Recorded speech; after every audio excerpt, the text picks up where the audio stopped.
Most people are born clearly male or female, but some aren't. Those who don't fit either category face daily challenges living in a society divided into men and women, from identity and official documents to which change room to use. But now transgender, intersex and gender diverse people are being recognised in the eyes of the law. Monique Schafter reports. At first I was afraid, I was petrified, kept thinking I could never live without you by my side.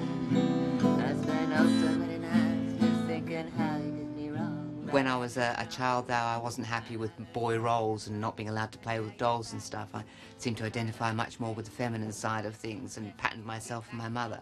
Go on now go, walk up the door. Sydney-sider Norrie was registered male at birth, but as a child began a lifelong quest to discover his or her true identity. I identified, I guess, as a transsexual in my early 20s. I had friends that were trannies. I went on hormones. I was doing drag shows. So had the sex change and discovered that being stuck in one role wasn't really good for me. And I thought about what gender would I want to be given the option, and it's a whole person. It's male and female in some ways, in other ways it's neither. Physically, I'm neuter, like your pet. Socially, I'm both.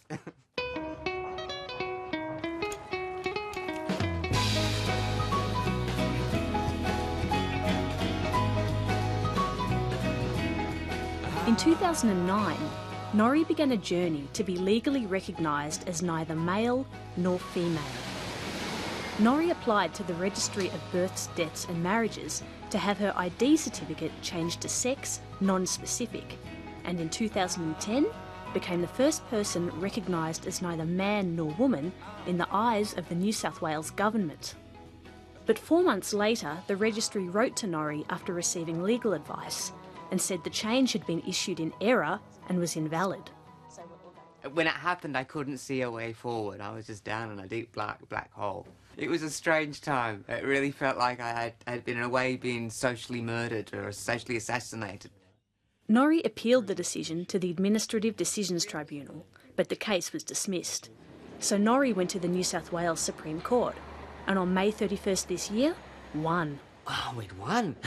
After so long, it seems that the court has finally said, of course, sex is not just binary, don't be silly.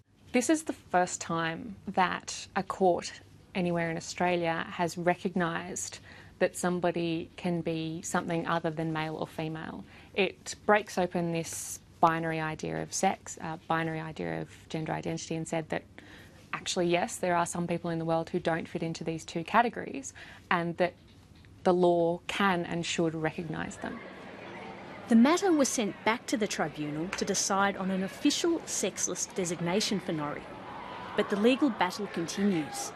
The Registrar of Births, Deaths and Marriages has now applied to the High Court for special leave to appeal. Government had said they were going to do this thing and had done it, and then pulled it out from under it. No, we couldn't have done that. You're wrong. You're not getting it.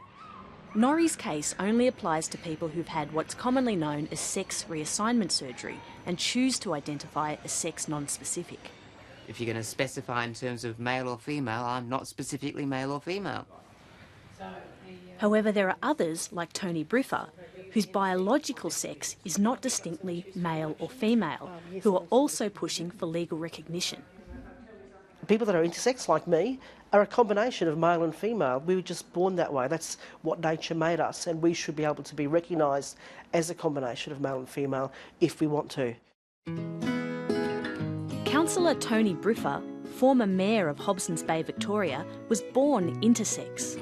Doctors made the decision the family should raise the baby as a girl and surgically removed Tony's male attributes.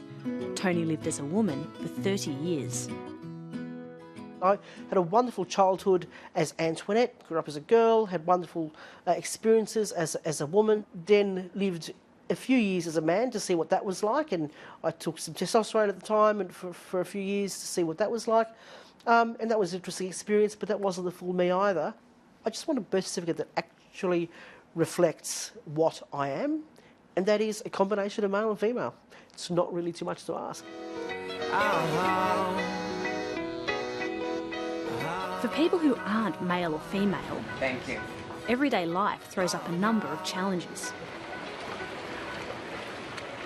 How do you negotiate things like public toilets and change rooms and those sorts of parts of society? I go where I need to when I need to, and just keep my head up high and keep to myself. Sometimes I've been made to feel uncomfortable in the ladies' change room at the pool, so I started just using the handicap one, which is also the child changing one. So it seems like an appropriate third option. I went through a body scanner at Sydney Airport, and obviously the staff there realised that I wasn't exactly male, so I got asked the question, excuse me, are you a man or a woman? And that's a trick question for someone like me. And I ended up saying, well, I'm a woman, because I knew that was going to be the easier option for me if I was going to be searched, because I don't have typical male genitalia.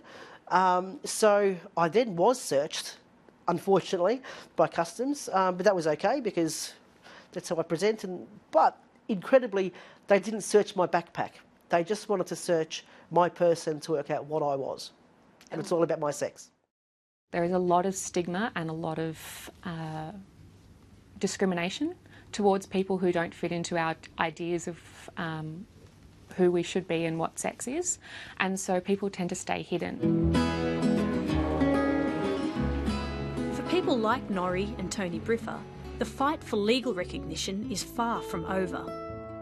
Intersex people have larger issues such as the medicalisation that we receive as children, in terms of the surgeries, the non-consensual surgeries that are irreversible.